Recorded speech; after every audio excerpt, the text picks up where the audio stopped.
السلام علیکم، آپ کو اپنے چینل میں خوش آمدید کہتے ہیں۔ برنس روڈ کے رومیو اینڈ جولیٹ ڈرامے کی بات کرتے ہیں اور اس کے ہیرو حمزہ سہیل۔ ان کا تعلق پاکستان کے ایک بہت بڑے سٹار سے ہے۔ جی ہاں، وہ مشہور اداکار سہیل احمد کے فرزند ہیں، لیکن سہیل احمد نے کبھی نہیں چاہا کہ ان کا بیٹا سفارشی اداکار کہلائے، اس لیے انہوں نے حمزہ کو اداکاری کے میدان میں اپنے بلبوتے پر آگے بڑھنے کا سبق پڑھایا۔ 28 سالہ حمزہ نے شوبز ڈرامہ انڈسٹری میں اچھی انٹری دی اور خوبصورت ڈرامے اور کمرشل بھی کیے ہیں۔ ایکٹنگ اور ماڈلنگ کے ساتھ کیریئر کا آغاز کیا ہے۔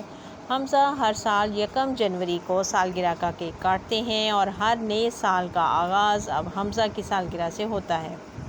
2021 میں ان کا ڈرامہ رقیب سے،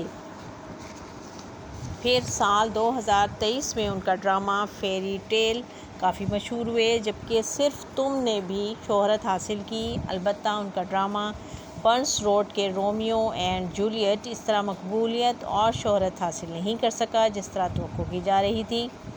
حمزہ سہیل کا ایک اور ڈرامہ زرد پتوں کا بن بھی اسکرین پر نظر آ رہا ہے، جس میں سجل علی مرکزی کردار ادا کر رہی ہیں اور حمزہ سہیل نے اس میں ایک ڈاکٹر کا کردار ادا کیا ہے۔ توقع کی جا رہی ہے کہ آنے والے دنوں میں حمزہ سہیل کے مزید ڈرامے ناظرین کو بہت پسند آئیں گے۔